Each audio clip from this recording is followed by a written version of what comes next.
3 साल हो चुके थे बेटे को अपना घर छोड़कर विदेश में बसे हुए।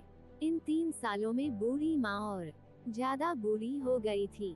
75 वर्ष की उम्र में सुलोचना देवी की याददाश्त काफी कमजोर होती जा रही थी। उन्हें रोजमर्रा की चीजें याद न रहती, लेकिन जो उन्हें हमेशा याद रहता वह था उनका बेटा।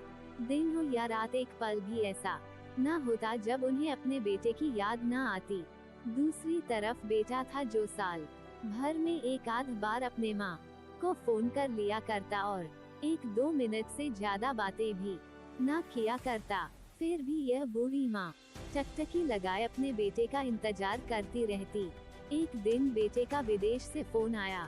हेलो हेलो, सुन रही हो ना माँ? अनिल बोल रहा हूँ, तुम्हारा बेटा। कैसी हो माँ? मैं ठीक हूँ बेटा, तुम बहू और मेरा पोता कैसा है? सब अच्छे हैं माँ। मैं अगले हफ्ते गाँव आ रहा हूँ माँ, तुम्हें लेने।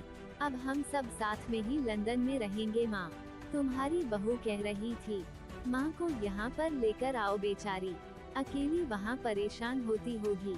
बेटे ने कहा। माँ की बूढ़ी सूखी आंखें आंसुओं से भीग गई। उसके कमजोर शरीर के नस नस में खुशी की लहर दौड़ गई। बेटे और बहू का अपने प्रति प्रेम देखकर माँ का मन खुशी से भर आया। बेटे ने आगे कहा, माँ तैयार रहना माँ। एक बूढ़ी माँ की दर्द भरी कहानी। मुझे ज्यादा दिन छुट्टियाँ नहीं है, जिससे जितने पैसे लेने हैं लेकर रखना, तब तक मैं प्रॉपर्टी डीलर से बात कर लेता हूँ। घर के लिए माँ ने पूछा। हाँ माँ, गांव का घर हमें बेच देना पड़ेगा। अब हम साथ में ही रहने वाले हैं, तो वहाँ पर घर रखने का कोई मतलब नहीं है माँ, बेटे ने कहा। बुढ़ापे की वजह से ठीक से चलने में असक्षम माँ ने पूरे मोहल्ले में घूम कर अपनी इस खुशखबरी को सबको सुनाया। सभी को खुशी हुई, सबको लगा माँ जी के आखिरी दिन अपने परिवार के साथ खुशी से बीत जाएंगे। घर वापस आकर माँ ने अपने घर के कोने कोने को ऐसे देखा जैसे वह अपने दूसरे बेटे को देख रही हो। देखे भी क्यों ना, उस घर को अपने बेटे से कम थोड़ी समझा था। अपने पति के साथ 40 साल यही तो बिताए थे, लेकिन अब मजबूर थी बुढ़ापे के आखिरी साल बेटे और बहू के साथ बिताना चाहती थी। दिल पर पत्थर रखकर घर बेचने के लिए माँ तैयार हो गई। आनन फानन में बेटे ने घर को आधे दामों पर बेच दिया। माँ ने ज्यादा नहीं, लेकिन जिन चीजों से दिल लगा था उन चीजों को समेटा और बेटे के साथ टैक्सी में बैठकर एयरपोर्ट के लिए चली गई। एयरपोर्ट पर आकर बेटे ने माँ से कहा, माँ तुम यहाँ बेंच पर बैठो, मैं सामान और बोर्डिंग पास की जांच कराकर आता हूँ।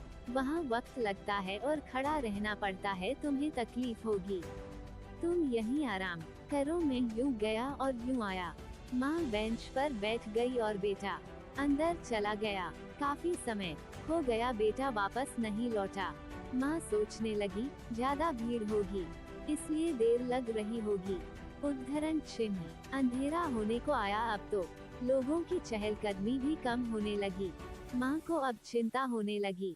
एक कर्मचारी ने आकर पूछा, किससे मिलना है माँ जी आपको? यहाँ पर क्यों बैठी हैं? डरती हुई आवाज में सुलोचना देवी बोली, मेरा बेटा अंदर सामान की जांच कराने गया है, लंदन जा रहे हैं हम। क्या नाम है माँ जी आपके बेटे का?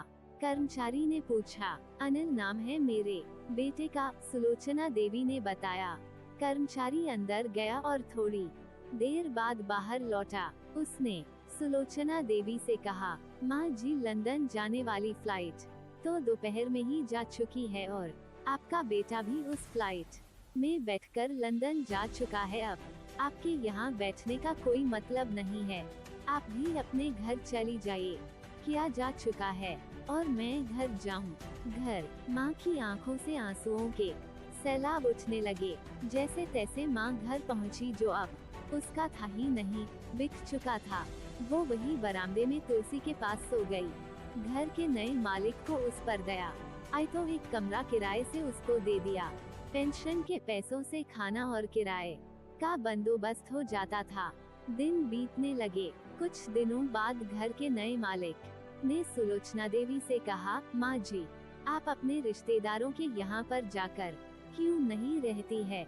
इस उम्र में आपके लिए वही अच्छा होगा।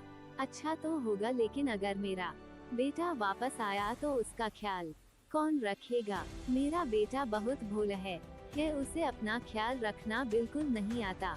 मैं कहीं नहीं जाऊंगी, क्या पता कब उसे मेरी जरूरत पड़ जाए। माँ ने कहा,